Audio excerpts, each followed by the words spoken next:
Welcome to the channel Future Intelligence. In today's video, we will review one of the greatest works of Arabic literature, which is the book Children of Our Neighborhood by the great Egyptian writer Naguib Mahfouz. We will dive into the world of the Egyptian neighborhood, get to know its characters and events, and explore how this book reflects the social and cultural changes in society. Don't forget to subscribe and activate the bell to receive all the new updates. Let's get started. All right, so today we're going on a deep dive into the life and work of Naguib Mahfouz. The first Egyptian to win the Nobel Prize in literature. Exactly. Quite a legacy. Absolutely. We'll be focusing mostly on his controversial book, Children of Gebelawi. Yeah, definitely the one that caused the biggest stir. Oh, yeah, for sure.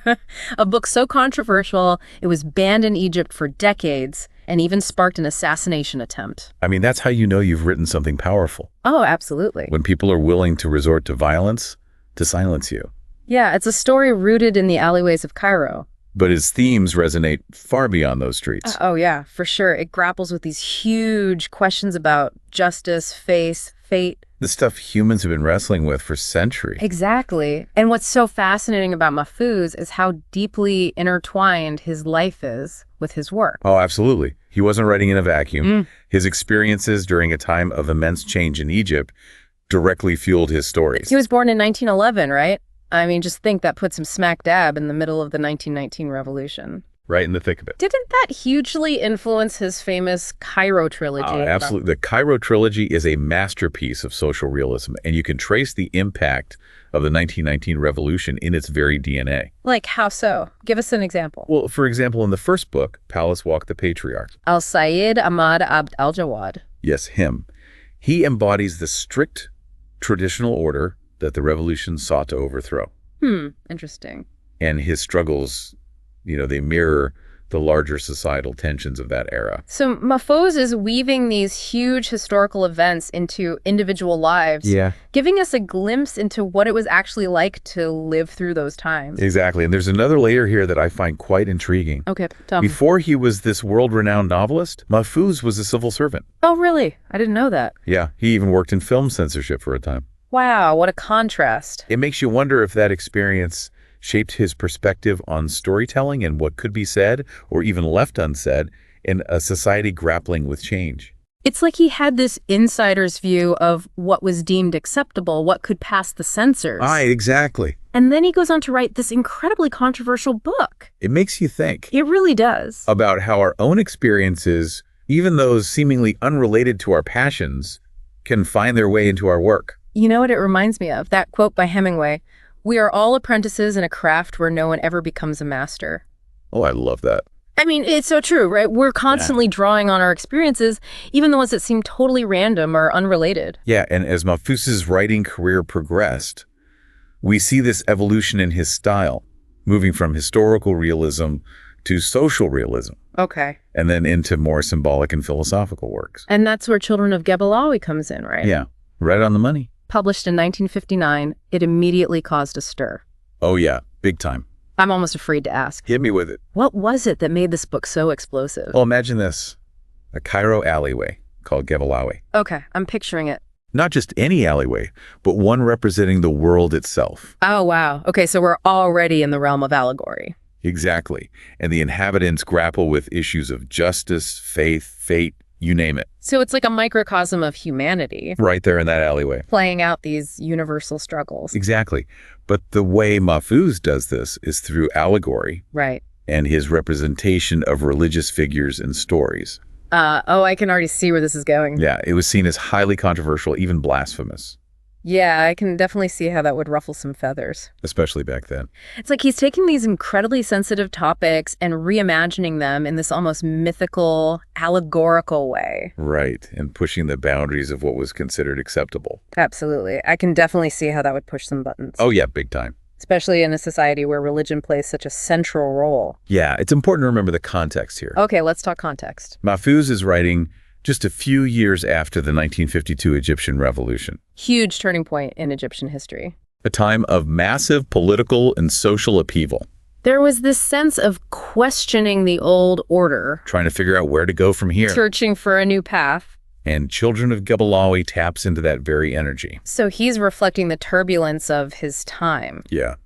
using allegory as his lens. He's not directly attacking anything. But he's definitely posing some tough questions. Right. He's inviting readers to grapple with these big questions themselves. Exactly. And that's what makes Children of Gebelawi so powerful. Its ability to spark those internal debates. To challenge the status quo without necessarily taking sides. But the controversy wasn't just some intellectual debate, was it? Oh, no, not at all. This book had real-world consequences. Serious ones. It wasn't even published in its entirety in Egypt until 2006. That's how long it took for it to be deemed acceptable. Wow, that speaks volumes about the power of this book. Yeah, and it gets even more serious. Okay. The book was so controversial that it led to a chilling event, the 1995 assassination attempt on Mahfouz himself. Oh my God. Imagine being attacked simply for writing a book that challenges conventional thinking.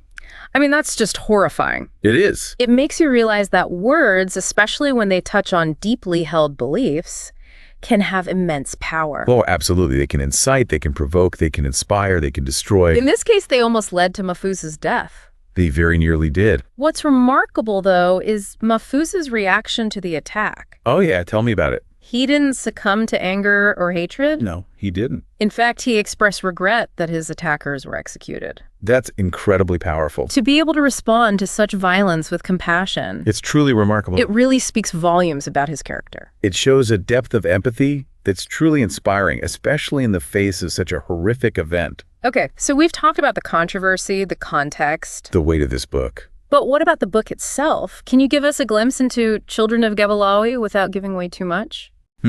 Okay, let's see. Imagine a multi-generational saga unfolding within the walls of this alleyway, Gebelawi. Okay. Each generation faces its own challenges, almost mirroring the evolution of human thought and societal structures. Fascinating. And keep in mind, this is all happening under the watchful eye of the enigmatic patriarch, Gebelawi himself. It's like he's created a microcosm of humanity, playing out these universal struggles within this confined space. Precisely. And within this microcosm, we encounter characters who embody different aspects of human nature. Okay, like give me some examples. The seeker, the rebel, the leader, even the manipulator. I see. So he's giving us this whole spectrum of human experience. Exactly. Their desires, their betrayals, their search for meaning. It's all woven together in this intricate tapestry. That's Mahfouz for you, a master weaver of tales. This is not just about the big ideas, but also about these very real, very human characters struggling to navigate their lives within this allegorical framework. It's both. It sounds like a powerful blend of the personal and the universal. Exactly. And that's where Mahfouz's brilliance shines through. He's able to weave these intricate narratives that simultaneously engage us on an emotional level and challenge us to confront the complexities of the human experience. Yeah, it sounds like a book that stays with you long after you finished reading it. Oh, absolutely. One that keeps you thinking and questioning. And maybe even reevaluating your own place in the world. Exactly. That's the power of great literature. It can truly transform us. You know what really strikes me about Children of Gebelawi? What's that? How Mahfouz uses this confined setting. This one little alleyway. Right, Gebelawi, to explore these grand, almost Shakespearean themes. Okay, like what? Like fate versus free will. Oh, interesting. It makes you wonder, are we masters of our own destiny? Or are we just puppets on a string? Yeah, are we playing out roles predetermined by some higher power? Oh, now that you mentioned Shakespeare, it's like Mahfouz is giving us his own version of Hamlet or King Lear. Right. Set against the backdrop of a Cairo alleyway. Yeah, I could see that. Do you think those parallels are intentional? I mean, was Mahfouz drawing inspiration from Western literary traditions? That's a great question. It's not like those themes are unique to Western literature, obviously. Of course not, but the way he frames them, it feels... There are definitely echoes of those classic tragic heroes. Right. In Mahfouz's characters. And while he was certainly influenced by a wide range of literary traditions... Including Western ones? Yes, absolutely. His work is deeply rooted in Egyptian culture and storytelling. So it's not just about borrowing or imitating. No, it's more about tapping into those universal human dilemmas that transcend cultural boundaries. It's like he's taking those age-old questions about power, justice, the meaning of life. The stuff humans have been grappling with since the dawn of time. Exactly, and filtering them through his own unique cultural lens. Yeah, and what's really fascinating is he's not shying away from the darker aspects of human nature either. There's greed, betrayal, violence. It's all there. It's not always a pretty picture. But it feels authentic. It does. It feels real. And that authenticity is probably part of what made the book so controversial. Oh, for sure. He's not sugarcoating anything. He's showing us the raw, messy reality of life in Gebelawi, which of course reflects the complexities of the world beyond those alley walls. Absolutely. And this brings us back to the power of allegory. How so? It allows Mahfouz to tackle these sensitive topics. These uncomfortable truths. Right, in a way that invites reflection rather than outright confrontation. It's like he's holding up a mirror to society. Yeah, making us look at ourselves. Forcing us to confront our own hypocrisies and contradictions. And maybe even inspiring us to change. It's making me think about if Gebelawi represents the world and these characters represent different facets of humanity. Okay, I like where you're going with this. Is there a modern-day Gebelawi? Ooh, good question. Where do these struggles play out in our own societies today? That's a fantastic question. Yeah. And I think the beauty of Mahfouz's work is that it invites those personal interpretations. So there's no one right answer. No, it's all about what resonates with you, the reader. What speaks to your own experiences and your own understanding of the world. Exactly what resonates with one reader might strike another in a completely different way. Okay, so no easy answers there, but it's getting me thinking about Go on. All the systems and structures that govern our lives today. Could a modern-day Gebelawi be a corporation? Possibly. A political system, the internet itself. Yeah, I mean, think about it. All these spaces where individuals navigate complex relationships, grapple with moral dilemmas, and ultimately search for their place in a world that often feels chaotic and unpredictable. It's all about how we interact with each other, how we navigate power dynamics, how we make sense of our place in the grand scheme of things. It's amazing how a story set in a Cairo alleyway can speak to such universal experiences. It's really remarkable, isn't it? It makes you realize that despite our differences, we humans are all wrestling with similar challenges, searching for meaning in a world that doesn't always make sense. And that's the mark of a truly great writer, that ability to tap into the human condition. To see beyond the surface, to expose the raw, vulnerable truths that connect us all. Mahfouz had that, he had that in spades. It's really making me want to dive into Children of Gebelawi myself. But before we get completely lost in that specific book you mentioned earlier, that Mahfouz had this incredibly prolific career. Oh, absolutely. He was a writing machine. He didn't just write Children of Gebelawi, right? Oh, absolutely not. Children of Gebelawi is just one piece of a much larger puzzle. So give us the bigger picture then. Remember, his career spanned decades. Decades, wow. And during that time, he published over 30 novels. 50 novels? Hundreds of short stories, plays, screenplays. Wow. The man never stopped writing. It's almost hard to fathom that level of output. And he managed to do all this while working as a civil servant? Yep, squeezed it all in. That's incredible. It really is. It speaks to his dedication to his craft. He didn't wait for the perfect moment. Or the ideal circumstances. No, he wrote whenever he could, wherever he could. Squeezing in his passion between the demands of everyday life. It's inspiring, isn't it? It really is. It's like he's saying, look, you don't need some fancy writer's retreat or a life free from distractions. You just need the will to create. If you're truly passionate about something, you find a way to make it happen. Exactly. And I think there's a valuable lesson there for all of us. What's that? It's not about waiting for the perfect moment. It's about finding those pockets of time, those stolen moments, and using them to nurture the things that bring us joy and purpose. Okay, I love that. So amidst all those novels and short stories, did any of his other works stir up similar controversy to Children of Gebelawi? That's a good question. Or was that kind of a one-time phenomenon? Well, while Children of Gebelawi certainly stands out as his most controversial work. Right. Several of his other writings also push boundaries and challenge societal norms. So he wasn't afraid to make people uncomfortable. Not at all. He wasn't afraid to explore taboo subjects like sexuality, religious hypocrisy, and political corruption. Oh, wow. So he was hitting on all the hot button issues. He wasn't one to shy away from a challenge. So he wasn't just this allegorical writer who dealt in grand abstract themes. Right. He was also engaging with the nitty-gritty realities of life in Egypt. Holding a mirror up to those uncomfortable aspects of society that many preferred to ignore. Exactly. And that willingness to confront those uncomfortable truths, to challenge the status quo, earned him both admiration and criticism throughout his career. It's like he understood that true art is not just about beauty or entertainment. It's about more than that. It's about provoking thought, sparking debate, And ultimately pushing society to confront its own blind spots. I think that's a great way to put it, and that's why Mahfouz's work continues to resonate today, even decades after his death. It feels timeless. He tapped into something essential about the human experience. Something that transcends cultural boundaries. And speaks to those universal struggles we all face. It's making me think about his life story, too, to go from a civil servant to a Nobel Prize-winning author. It's quite a journey. It's like he embodies the themes of transformation and searching for meaning that are so central to his work. You're absolutely right. There's a beautiful symmetry there. And remember, he continued writing well into his 80s, even after the assassination attempt. Which left him with limited mobility.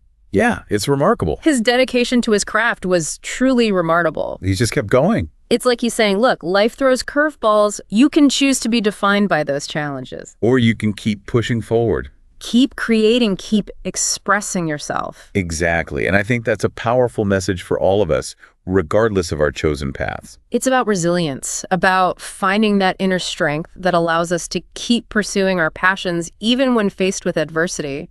Well said. So we've talked about the controversy, the themes, the sheer volume of his work. Yeah, we've covered a lot of ground. But what about the man himself? What was Naguib Mahfouz like on a personal level? Yeah, paint us a picture of the man behind the masterpieces. Well, despite his international fame, Mahfouz was known for being a very private person. Interesting. He was deeply rooted in his Cairo neighborhood. He never forgot where he came from. Drawing inspiration from the everyday lives of the people around him. It's like his work was this window into his inner world, this way of processing and making sense of the world around him. Exactly. And while he may have been reserved in his personal life, yeah, his writing was anything but. Bold, provocative, unapologetic. He tackled complex social and political issues head-on, exploring themes of poverty, class struggle, religious hypocrisy with unflinching honesty. He wasn't afraid to shine a light on the dark corners. No, he wasn't. It's like he used his platform to amplify the voices of those often marginalized or silenced. Yeah, giving them a space to be heard. Bringing their stories to the forefront. Exactly. He wasn't content with simply reflecting reality. He wanted to challenge it, to spark conversations. To push society to evolve. It's fascinating how this one man, seemingly so ordinary in his personal life, could create works that sparked such intense reactions and continue to be studied and debated worldwide. I'm curious, knowing how controversial Children of Gebelawi was in its time, what kind of reaction do you think it would receive if it were published for the first time today? Oh, that's a really tough one to answer. Yeah, it's almost impossible to predict how a work of art will be received. Especially one that pushes boundaries like this. It's like trying to predict the weather, you know? Yeah, so many factors at play. Right, the social and political climate, the cultural context, the individual experiences of the readers. Exactly, it's a constantly shifting landscape. But it's fun to speculate. Oh, absolutely. Yeah. So let's play that game. What if Children of Gebelawi dropped today? Okay, let's assume it hits the shelves tomorrow, brand new. All right, well, on one hand, we might think we've become more tolerant and open to diverse viewpoints. Yeah, I mean, we're supposedly in this age of enlightenment, right? Right. Everyone's all about freedom of expression and all that. But then again, certain topics still ignite heated debates. Oh, for sure. And the boundaries of what's considered acceptable can shift so rapidly. Yeah, it's like everyone's walking on eggshells. Afraid to say the wrong thing. Cancel culture and all that. Exactly. So even though we might think we're more open-minded now, I'm not so sure. Yeah, I see what you mean. It's like a pendulum swinging back and forth. Yeah, exactly. 1 minute it's all about inclusivity, and the next minute everyone's calling for boycotts and bans. So where does that leave Children of Gebelawi? Right back in the middle of the storm, I think. It's like a lightning rod. Yeah, it would definitely spark conversations. Oh, absolutely, with its allegorical exploration of religion and power. It would push buttons for sure. Perhaps even more so in our interconnected world. Where ideas spread like wildfire. It makes you wonder how social media would react. Oh, man. Can you imagine? Imagine the hashtags, the think pieces, the online debates. It'd be a feeding frenzy. A whole new level of controversy. And think about the different cultural and political contexts. Right. What might be considered blasphemous in one country could be interpreted as thought-provoking social commentary in another. Exactly. It's a reminder that the reception of art is never static. It's always influenced by the prevailing social and political climate. So for our listener who's now eager to explore Children of Gebelawi, what advice would you give them as they embark on this journey? Oh, that's a great question. What should they keep in mind as they delve into this complex and controversial work? I'd say approach it with an open mind Okay. and a willingness to embrace the ambiguity. Don't get too caught up in trying to decipher a single correct interpretation. Exactly. Oh. Mahfouz's genius lies in his ability to create layered narratives that allow for multiple readings. So it's more about the journey of discovery, about wrestling with the ideas and allowing the story to spark your own personal reflection. Exactly. It's not a book that gives you all the answers. It's a book that asks the questions. It invites you to grapple with them. And remember, this book operates on multiple levels. There's the surface narrative, the characters and their relationships, but then there's that deeper allegorical layer where those characters and events take on symbolic meanings. It's like peeling back the layers of an onion. It sounds like a literary puzzle, inviting readers to piece together the clues and draw their own conclusions. And as you piece those clues together, remember the historical context. Mahfouz was writing in a time of great upheaval and transformation in Egypt. That backdrop of social and political change informs the themes of the book and adds another layer of meaning. So it's like a multidimensional experience engaging with the story, the characters, the symbolism, the historical context, all these elements intertwining to create a truly rich and rewarding reading experience. And don't be afraid to revisit the book multiple times. Yeah, I was just going to say that. You'll likely discover new insights and perspectives with each reading. It's a book that grows with you. Exactly. It changes as you change. Okay, I'm sold. I need to add this to my reading list ASAP. But before we wrap up our deep dive into Naguib Mahfouz and Children of Gebelawi, what's the one lasting thought you'd like to leave our listener with? I'd say this Mahfouz's work reminds us of the enduring power of stories to challenge our perspectives, to spark meaningful conversations, and ultimately to connect us across cultures and generations. His stories, though rooted in a specific time and place, speak to universal human experiences that continue to resonate with readers around the world. It's a testament to his ability to capture the essence of what it means to be human, our struggles, our triumphs, our search for meaning, in a world that often feels chaotic and unpredictable. Beautifully said, and I think that's the greatest gift Mahfouz has given us, a body of work that invites us to reflect on our own lives, our place in the world, and the timeless questions that continue to shape our individual and collective journeys. Well said. So to our listener, we encourage you to seek out the works of Naguib Mahfouz, dive into the captivating world of Children of Gebelawi, and embark on your own personal exploration of this literary masterpiece. Happy reading.